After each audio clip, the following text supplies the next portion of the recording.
예수님의 제자 중 하나인 요한이 예수님의 행적에 관해서 기록을 했습니다. 그것이 바로 요한복음입니다. 사도 요한 혹은 제자 요한이 복음서를 기록한 목적은 사람들로 하여금 예수가 하나님의 아들 그리스도이심을 믿게 하는 것이었습니다. 예수는 그저 위대한 사람 중에 한 명이 아니라 바로 하나님의 아들 그리스도이심을 믿게 하는데 그 목적이 있었습니다. 그리고 예수를 믿고 그 이름에 힘입어 생명을 얻을 수 있도록 하기 위하여 오늘 저와 여러분이 읽고 있는 이 복음서를 기록하고 있는 것입니다. 따라서 요한은 복음서에 가장 먼저 기록한 것이 바로 예수 그리스도의 본질에 관한 선언입니다. 예수 그리스도의 본질에 관한 선언이라 함은 예수님이 이러이러한 분이시다라는 선포입니다. 우리에게 이해를 하기 위한, 우리에게 논리를 주는 그런 것이 아니라 예수가 바로 하나님의 아들 그리스도이시다라는 본질적인 선언으로 오늘 자신의 복음서를 시작하고 있습니다. 오늘 우리가 지키고 있는 이 날은 2013년도 12월 1일입니다. 현재의 기독교는 12월 25일을 예수님께서 이 땅에 오신 성탄절로 기념하여 함께 지키고 있습니다. 하나님의 아들 예수 그리스도, 그가 죄인을 구원하기 위하여 이 땅에 사람의 몸을 입고 오셨습니다. 이것이 바로 저와 여러분의 삶에 일어나는 가장 큰 사건입니다.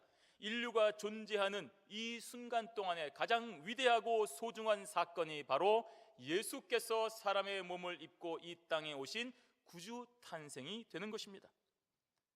이것이 바로 우리에게 일어난 은혜입니다. 이러한 예수 그리스도 탄생의 은혜로 인하여 우리는 바로 의인이라 칭함을 받고 영원한 약속의 땅에 이르게 되는 것입니다. 따라서 우리가 연말에 크리스마스라고 해서 이 세상의 풍조에 휩쓸리고 여러 가지 세상의 향락적인 분위기에 들뜨기보다는 도대체 왜 주님께서 이 땅에 오셨는지, 예수님께서 이 땅에 오신 이유가 무엇인지, 그 예수님의 본질이 무엇인지를 정확히 알고 깨닫고 예수 그리스도를 우리의 몸에 새기고 전파하는 주의 백성들이 되시기를 바랍니다. 예수 그리스도, 그분은 바로 태초부터 하나님과 함께 계신 분이시고 모든 만물의 기원이 되십니다. 바로 이것이 예수 그리스도이십니다. 우리 오늘 1절 말씀 다시 한번 읽도록 하겠습니다. 요한복음 1장 1절 말씀 함께 읽습니다. 태초에 말씀이 계시니라. 이 말씀이 하나님과 함께 계셨으니 이 말씀은 곧 하나님이시니라. 아멘. 태초에라는 말은 우리가 잘 아시다시피 창세기 1장 1절에도 나옵니다. 창세기 1장 1절에 태초에 하나님이 천지를 창조하시니라 라고 나옵니다. 그런데 여기에 태초는 바로 그 창세기의 태초보다 더 앞선 개념이 됩니다. 창세기의 태초가 무엇입니까? 우주와 만물, 시간과 인간의 시작을 나타내는 바로 시간적인 개념을 말하고 있는 것입니다. In the beginning, 바로 그 처음, 우리가 시간과 공간과 우주가 창조된, 하나님의 말씀으로 창조된 바로 그 시작을 태초라고 말하고 있는 것입니다. 그러나 오늘 본문의 태초는 그보다 더 앞선 지점을 얘기하고 있습니다. 여러분, 상상이 되십니까? 상상할 수 없습니다. 여러분, 우리 인간의 지성과 한계로는 그 지점을 알 수 없습니다. 도대체 어디에 그런 정보가 있습니까? 예, 없습니다. 시작도 없고 끝도 없는 영원한 그 때를 우리가 어떻게 알 수 있겠습니까? 오늘 사도 요한의 말로 우리가 짐작을 할 뿐입니다. 그러면 왜 사도 요한이 이러한 개념을 가장 먼저 말하고 있는 것입니까? 예수 그리스도께서 이미 그때부터 계셨다는 예수 그리스도의 선제성, 이미 존재하셨다는 것을 말씀하기 위함입니다. 인간의 몸으로 오신 예수님, 2000년 전에 이 땅에 오신 그 예수 그리스도께서 이미 이때 태초부터, 우리가 존재하기 전부터, 존재 그 이전부터 영원히 계신 분이었다라는 것을 말하고자 함인 것입니다. 이미 예수님은 신성을 가지신 분이시며 하나님과 동등한 자격을 가지고 영원전부터 계셨다는 선제성을 오늘 저와 여러분에게 분명하게 말하고 있는 것입니다. 실제로 육신의 몸으로 이 땅에 오신 예수님을 만나고 대화하고 함께 공생의 길을 보낸 당사자로서 그 요한이 후에 성령이 임재하신 후에 이 사실을 명확하게 깨달은 것입니다. 내가 나와 동시대에 태어났던 한 인간 예수가 아니라 바로 태초에 계신 그 하나님과 동등된 분, 하나님의 아들 예수 그리스도이시라는 것을 분명하게 깨달았기 때문에 이 놀라운 비밀을 선포하는 것으로서 자신의 복음서를 시작하고 있는 것입니다. 오늘 사도 요한이 그 예수님을 말씀이라고 표현을 하고 있습니다. 태초에 말씀이 계시니라. 예수님이 말씀이라는 표현, 우리가 쉽게 동의할 수 없습니다. 하나님이신 예수님이 말씀이라는 그 한계에 제한되는 분이 아니기 때문입니다. 그러나 저와 여러분이 또 그 시대의 사람들이 이해될 수 있도록 하기 위하여 이러한 은유적인 표현을 사용했다는 것을 우리가 알아야 됩니다. 예수님 자신도 이러한 은유적 표현을 자주 사용하셨습니다. 나는 생명의 떡이다. 예수님이 떡이십니까? 떡과 같은 그런 은유를 말하는 것입니다. 나는 세상의 빛이다. 나는 양의 문이다. 나는 길이요 진리요 생명이다. 나는 참 포도나무다. 라는 이런 표현들을 통하여서 우리가 예수님이 바로 이러한 분이시구나, 예수님이 바로 이러한 본질을 가지신 분이시구나 하는 것을 우리가 잘 알 수가 있는 것입니다. 만약에 우리가 어린아이들에게 내가 힘센 자다, 내가 슈퍼맨이다 하면 정말 슈퍼맨으로 착각을 하겠지만, 우리 어린아이들이 아닌 저와 여러분들은 상식과 지성을 가지고 있기 때문에 그 표현이 어떠한 맥락에서 나왔는지, 어떠한 배경을 가지고 하고 있는지를 통하여 본질적인 뜻을 알아갈 수가 있는 것입니다.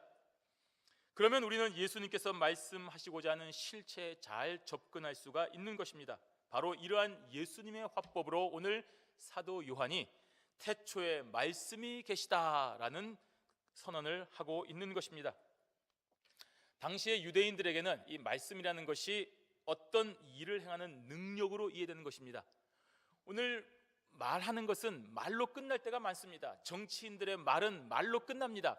정치인들의 공약은 공적인 약속이 아니라 공허한 약속으로 끝날 때가 참 많습니다. 그렇다고 하면 그들의 말씀은 별것 아닌 것처럼 느껴집니다. 그러나 하나님께서 말씀으로 천지를 창조하신 것처럼 하나님의 말씀은 말씀으로 끝나는 것이 아니라 그 말씀대로 되어지는 힘과 능력이 되는 것입니다.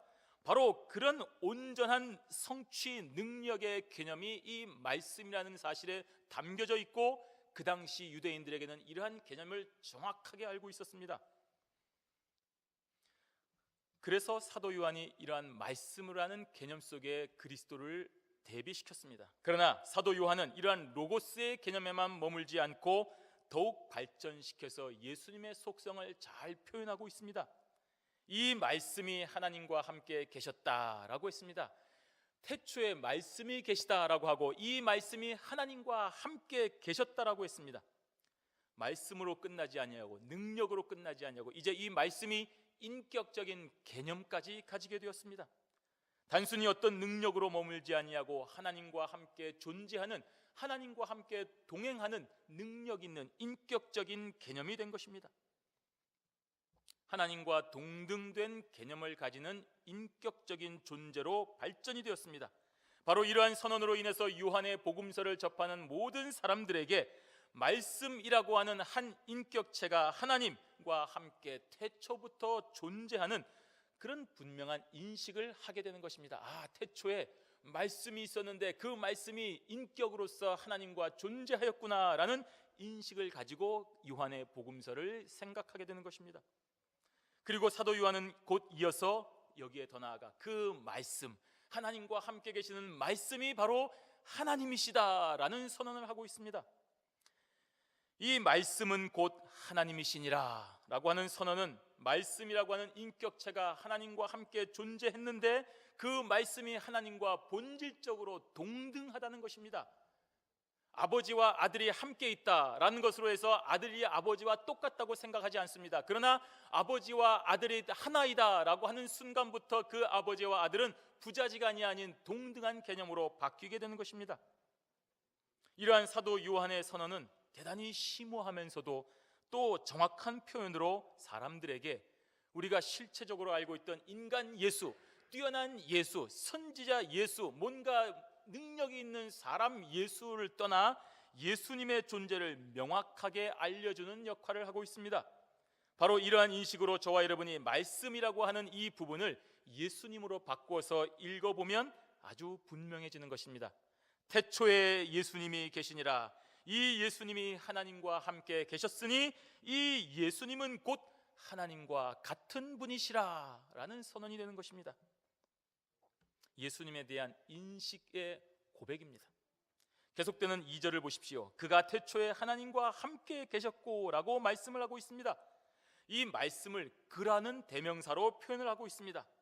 1절의 핵심 내용을 다시 한번 반복하면서 말씀에 대하여 이제는 그라고 하는 대명사를 사용하는 인격적인 표현을 사용하고 있습니다.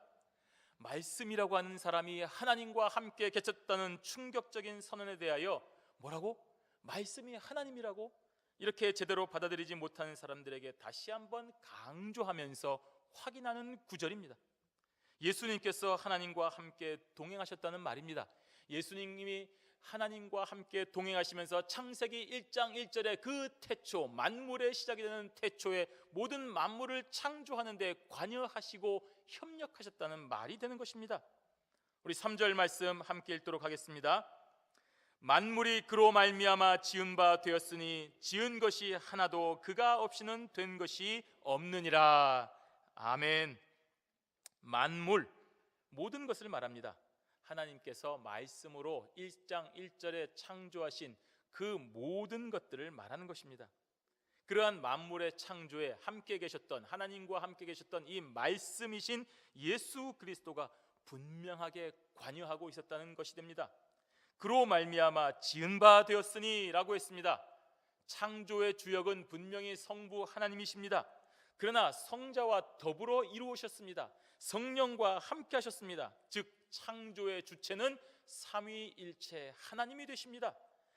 따라서 만물의 기원은 말씀이며 예수님이 되시는 것입니다. 그래서 지은 것이 하나도 예수님이 없이는 된 것이 없느니라 라는 이 고백은 참되고 바른 고백이 되는 것입니다. 우리는 예수 그리스도가 이 땅에 오신 것을 생각하시면서 그 예수 그리스도가 하나님의 부속된 아들로서만 존재하는 것이 아님을 분명히 인식을 하고 있어야 됩니다. 예수는 하나님이십니다. 예수는 태초부터 존재하신 말씀이십니다. 하나님과 함께 동등된 역할을 하신 분이고 창조 세계에 창조하셨던 분이시라는 것을 저와 여러분이 분명히 인식을 하고 있어야 됩니다.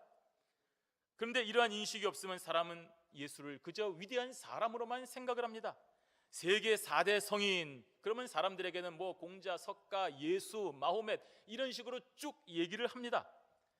그런 정도의 수준은 바로 오늘 1장 1절과 2절에 나타난 예수님에 대한 정확한 인식론이 없기 때문인 것입니다. 예수님을 하나님으로 고백하지 않고 위대하고 뛰어난 삶을 살았던 영웅 같은 존재로만 여기고 있기 때문에 나오는 그 사실입니다. 그러나 오늘 사도 요한은 자신의 복음서 처음에 가장 먼저 분명하게 선언하며 또한 자신의 믿음을 고백을 하고 있는 것입니다. 예수 그리스도는 뛰어난 성인이 아니라 온 천하 만물을 창조하신 근원이 되시는 하나님이십니다 라는 그런 분명한 고백을 하고 있는 것입니다. 본질상 하나님과 동등하신 분이십니다 라는 고백입니다. 바로 이러한 고백이 없이는 곧 있을 성탄에서 예수 탄생의 진정한 의미를 깨달을 수가 없는 것입니다.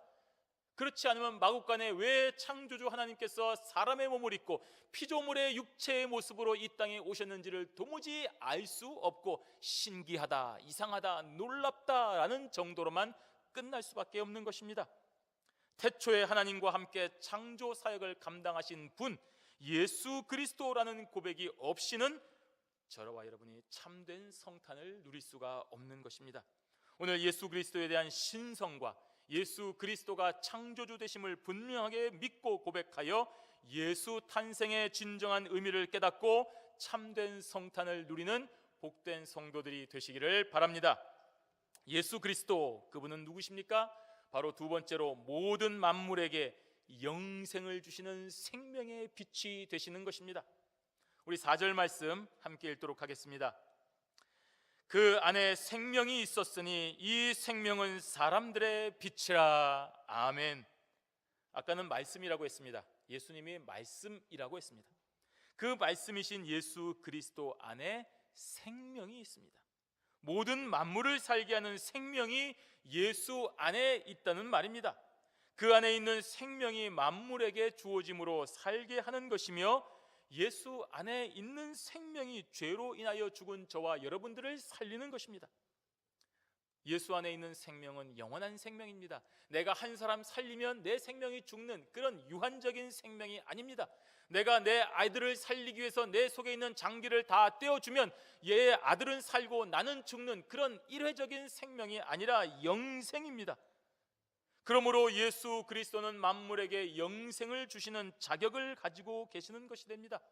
우리가 이 사실을 분명히 생각하면, 반대로 예수를 믿지 아니하고 배척하면 그 안에 있는 생명의 근원을 거부하는 죽음에 이를 수밖에 없다는 것임을 알려주는 선언이 되기도 합니다. 이 생명은 사람들의 빛이라고 했습니다. 여기서 우리가 말하고 있는 빛, 이것은 어둠을 밝히는 일반적인 광명을 말합니다. 그런데 이러한 빛은 또한 하나님의 구원이나 하나님의 복음을 상징하는 의미도 가지고 있습니다. 따라서 예수 그리스도 안에 있는 생명은 사람들에게 구원을 주는 빛이 되는 것입니다. 그 빛이 한 사람에게 비춰지는 것이 아니라 만인에게, 만물에게 비춰지고 있다고 했습니다. 창세부터 종말의 때까지 우리가 인식하는 존재의 시작부터 마지막까지 예수 그리스도 안에 있는 생명의 빛은 변함도 없이, 한계도 없이 저와 여러분에게 비춰지고 있는 것입니다. 그 빛을 통하여 우리가 생명을 얻습니다. 그 빛으로 인하여 우리가 구원을 받는 것입니다. 그 빛을 통하여 우리가 이제서야 예수 그리스도를 알게 되는 것입니다. 그리고 그 빛은 결코 어둠의 세력에 굴복되거나 꺼지지 않는 영원한 것이 되는 것입니다. 우리 5절 말씀해 보십시오. 빛이 어두움에 빛이 돼 어두움이 깨닫지 못하더라고 했습니다. 어두움이라고 하는 것은 우리가 머물고 있는 이 세상을 말합니다. 야, 이렇게 밝은데 뭐가 어두움입니까? 사탄의 지배 아래 죄에 물들고 죄에 익숙해지고 죄악된 생활의 심각성을 느끼지 못하고 있는 이 세상이 어두움입니다.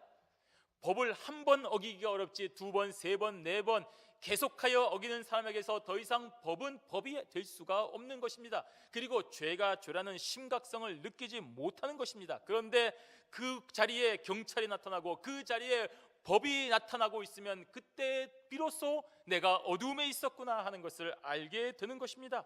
바로 이렇게 어두움에 생명의 빛 되시는 예수 그리스도의 광명이 비춰지게 되고 있는 것입니다. 바로 예수 그리스도의 존재로 인하여 어두운 세상에 생명의 빛이 비추는 것입니다. 그래서 예수님께서는 저와 여러분들에게 나는 생명의 빛이니 나는 세상의 빛이니 나를 따르는 자는 어두움에 다니지 아니하고 생명의 빛을 얻으리라고 말씀하시는 것입니다. 그 예수 그리스도, 빛이신 예수 그리스도는 지금까지 앞으로 영원하여 계속하여 우리에게 비춰지실 것입니다. 그런데 저와 여러분이 이것을 깨닫지 못합니다. 죄로 인하여 하나님을 아는 지식이 희미해졌기 때문입니다. 원래는 우리가 예수 그리스도의 빛을 알 수 있는 존재였는데 우리 안에 있는 죄로 인하여 양심이 무뎌지고 타락하고 희미해짐으로 말미암아 우리가 예수 그리스도의 빛을 받으면서도 깨닫지 못하는 것입니다. 그 죄로 인하여 하나님의 부름을 애써 외면합니다. 그리고 의식적으로 거절합니다. 그래서 그 빛에 대하여 예수님께서 증거자를 보내셨습니다. 우리 6절 말씀 함께 읽도록 하겠습니다. 하나님께로서 보내심을 받은 사람이 났으니 이름은 요한이라. 여기서 이 요한은 오늘 이 복음서를 기록한 사도 요한이 아니라 바로 세례 요한을 말하고 있습니다. 동명이인입니다. 세례 요한의 탄생은 하나님의 계획과 목적에 따른 것입니다. 세례 요한은 예수님보다 6개월 앞서 태어났습니다. 바로 그것이 하나님의 계획이었습니다. 물론 세례 요한의 부모의 결합으로 인한 자연적인 출생이 되지만 그 모든 진행 과정과 시기는 하나님의 주권적인 역사입니다. 오늘 저와 여러분에게 자녀들이 있습니다. 그 자녀들의 태어남과 그 자녀들의 성별과 그 자녀들의 성품을 여러분이 결정지은 것이 하나도 없는 것입니다. 하나님께서 주셨고 하나님께서 진행하셨고 하나님께서 저와 여러분에게 주신 선물이 아닙니까? 바로 이렇게 세례 요한의 탄생도 바로 하나님의 계획과 목적에 따른 것입니다. 그래서 하나님께로서 보내심을 받은 사람이라고 오늘 표현을 하고 있는 것입니다. 결코 우연이 아닙니다. 저와 여러분의 탄생도, 저와 여러분의 지금 이 시간에 함께 모여있는 이 자리도 결코 우연이 될 수가 없는 것입니다. 그래서 우리는 하나님의 주권의 역사적인 사실에 동참하는 특별한 사람, 특별한 장소가 되는 것입니다. 2013년 12월 1일 주일에 우리 미국 땅 필라델피아 경양교회에서 함께 모여 예배드리고 있는 이 사실이 하나님의 분명한 보내심임을 믿으시기를 바랍니다. 따라서 우리는 방황하지 말고 그 보내심에 따른 충실한 일을 해야 됩니다. 왜 하나님께서 여기에 나를 있게 하셨는가? 왜 하나님께서 여기까지 보내셨는가를 분명히 생각을 해야 됩니다. 그거 생각하지 않고 그저 그렇게 살아다니면 허송세월하는 것입니다. 잘못된 삶을 사는 것입니다. 지금 이 순간에 우리에게 주어진 일을 감당해야 됩니다. 내가 어디에 있든지 무엇을 하든지 바로 여기에 하나님께서 보내신 분명한 계획과 목적이 있음을 깨닫고 그 계획과 목적대로 따르는 삶을 살아야 되는 것입니다. 오늘 세례 요한은 바로 그 일을 충실하게 감당했습니다. 다른 역할에 눈 돌리지 않았습니다. 화려한 왕궁에서 좋은 옷을 입고 살고 싶어서 거기에 살려고 기웃거리지 않았다는 말입니다. 그저 메뚜기와 석청 같은 초라한 것을 먹으며 광야에서 아무도 알아주지 않는다 하더라도 소리쳐 예수 그리스도의 오실 길을 예비한 것을 같습니다. 바로 그것이 세례 요한의 태어남의 목적이고 그 목적에 충실한 삶이었습니다. 야, 너 그 좋은 목청을 가지고, 너 그 좋은 학벌을 가지고, 너 그 좋은 능력을 가지고 왜 여기에 있느냐? 딴 데 가서 빨리 저 일을 하는 것이 너에게도 좋고 그 사람에게도 좋지 않느냐? 그런 유혹에 절대로 굴복하지 아니했습니다. 바로 내가 가야 될 길은 이 광야에서 메뚜기와 석청을 먹으며 예수 그리스도의 오시는 길을 예비하는 것만이 나의 길이다라는 분명한 인식을 하고 그 길을 충실하게 갔다는 말입니다. 그 일을 위해서 보내심을 받은 사람이기 때문입니다. 우리도 이와 같이 자신에게 주어진 하나님의 일을 기쁘고 즐겁게 감당해야 됩니다. 여러분, 다른 일에 관심 두지 마십시오. 다른 사람들이 스포트라이트 받는다고 해서 거기에 내 모든 삶을 걸려고 하지 마십시오. 그 사람들 부러워하지 마십시오. 나에게 주신 하나님의 일이 무엇인가를 아는 데에 집중하시기를 바랍니다. 나에게 주신 하나님의 일이 무엇인지를 깨달았으면 그 일을 묵묵히 가는 것만이 오늘 세례 요한이 간 길입니다. 바로 그것이 하나님으로부터 보내심을 받은 저와 여러분의 길이라는 것입니다. 그러면 하나님께서 칭찬하십니다. 잘했다고 상을 주십니다. 사람의 관심이나 칭찬이 아니라 하나님의 관심과 칭찬이 그 길을 가는 저와 여러분에게 있는 것입니다. 7절 말씀 함께 읽겠습니다. 저가 증거하러 왔으니 곧 빛에 대하여 증거하고 모든 사람으로 자기를 인하여 믿게 하려 함이라. 아멘. 세례 요한의 사명에 대한 분명한 선언이 기록되어 있습니다. 하나님께서 이 땅에 세례 요한을 보낸 분명한 목적이 바로 빛 되신 예수 그리스도에 대하여 증거하는 것입니다. 저가 증거하러 왔으니 라고 했습니다. 저가 유명하러 왔으니, 저가 뛰어난 일을 하러 왔으니, 저가 많은 사람들에게 유익을 주려 왔으니, 그런 말이 아닙니다. 저가 증거하러 왔으니 라고 했습니다. 세례 요한의 자아 실현이 아닙니다. 세계 평화와 인류 번영을 위해서 내 한 몸 바치라고 태어난 것이 아닙니다. 세례 요한이 오늘 그 시간과 그 공간에 보내심을 받은 것은 곧 이어 오실 생명의 빛 예수 그리스도를 증거하기 위함이었습니다. 빛에 대하여 증거하라고 했습니다. 이 증거, 죽음을 무릅쓴 증거입니다. 그것을 증거하기 위하여 너의 생명도 해할 수 있다면 생명도 아끼지 말고 바치는 증거를 살아가란 말입니다.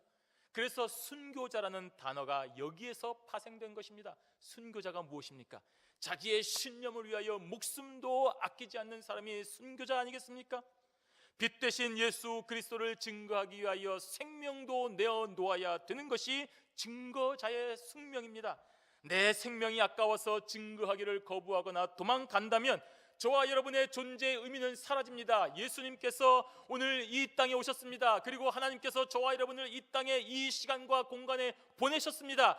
단 하나, 예수 그리스도가 생명이시라는 사실을 만인에게 증거하라고 보냈습니다. 그런데 우리의 형편과 우리의 생명이 아까워서 이 모든 증거의 시간과 그 모든 역할들을 다 내어버리고 기다리십시오, 나는 지금 바쁩니다, 내가 다른 것 해야 됩니다 라고 도망치고 만다면 저와 여러분의 존재의 의미가 사라진다는 말입니다.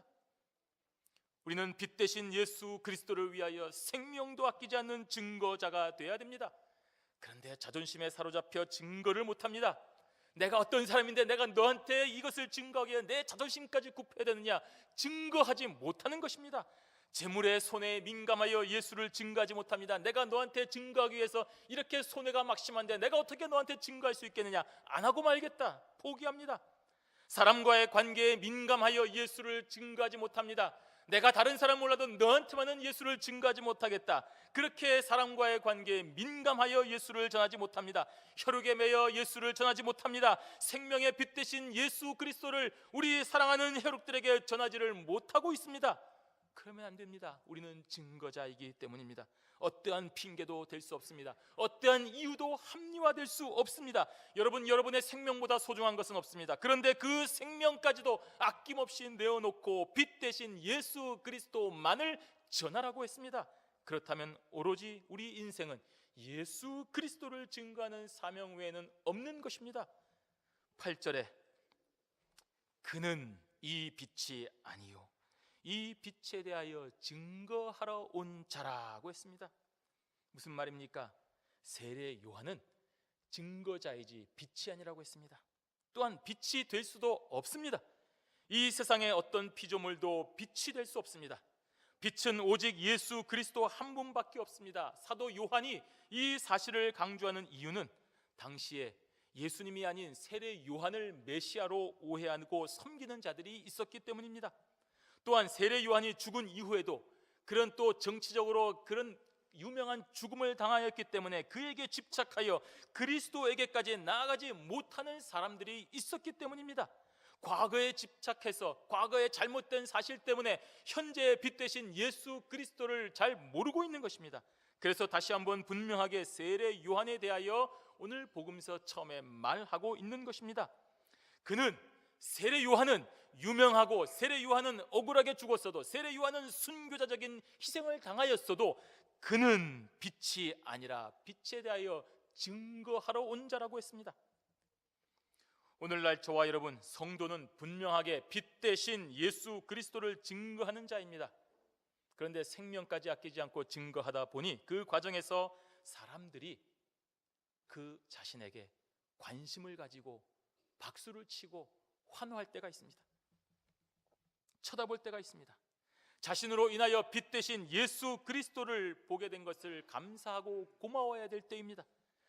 그러나 거기에서 끝이 나야 됩니다. 내가 그래도 하나님의 뜻 가운데서 열심히 빛 대신 예수 그리스도를 증거하다 보니 사람들이 그래도 내 말에 귀를 기울이고 나에게 관심을 가지는구나 하고 감사하고 거기에서 끝이 나야 됩니다.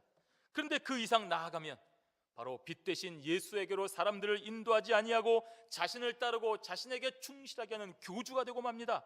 사람들이 자신을 주목하는 이유는 다른 것이 아닙니다. 생명의 빛 대신 예수 그리스도를 생명도 아끼지 않고 증거하는 삶 때문에 사람들이 자신을 주목하는 것입니다. 만약에 내가 예수 그리스도를 증거하지 않으면 사람들이 나에게 주목할 이유가 하나도 없습니다. 이 사실을 절대로 망각해서는 안 됩니다.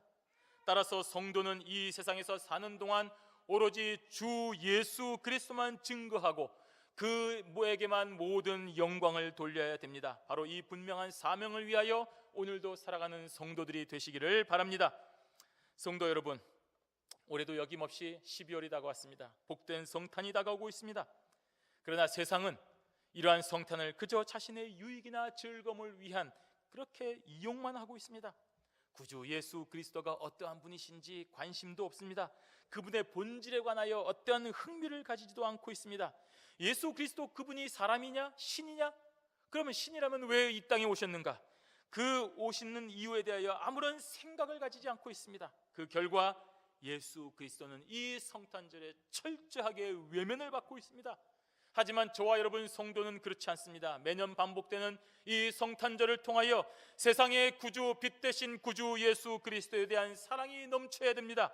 이전보다 더욱 그래야 됩니다. 나를 위하여 이 땅에 오신 예수 그리스도의 사랑을 날마다 체험하고 증폭하는 계기가 되어야 됩니다. 세상 사람들과는 다르게 성도는 예수 그리스도에 대한 지식이 깊어져야 됩니다. 예수 그리스도의 본질에 대하여 관심을 가지고 깨달아야 됩니다. 구주 예수 그리스도 고백을 해야 됩니다. 완전한 신성을 가지심과 동시에 완전한 인성도 소유하고 계시는 것을 믿고 고백을 해야 됩니다. 그러므로 우리는 베드로와처럼 주는 그리스도시요 살아계신 하나님의 아들이십니다 라는 위대한 고백을 온 세상 사람들에게 전해야 됩니다. 예수 그리스도, 그분은 영원전부터 하나님과 함께 계셨으며 모든 만물의 근원이 되심을 믿고 고백을 해야 됩니다. 만물이 그로 말미암지 않고는 되어진 것이 없다는 창조주 예수 그리스도에 대한 인식을 분명하게 믿고 고백해야 됩니다. 예수 그리스도, 그분은 모든 만물에게 영생을 주시는 생명의 빛이 되신다는 사실을 고백해야 됩니다. 오직 예수 그리스도만이 길입니다. 예수 그리스도만이 진리입니다. 예수 그리스도에게만이 생명이 있다는 것을 여러분의 생명을 내어놓고라도 증거하셔야 됩니다. 바로 이러한 고백을 통하여 저와 여러분의 믿음이 성장하고 오직 오신 예수님만을 찬송하며 영원히 다시 오실 재림을 기쁨으로 기다리게 되는 것입니다. 바로 이러한 기쁨과 기대로 충만한 경양의 성도들이 되시기를 주님의 이름으로 축원합니다. 아멘.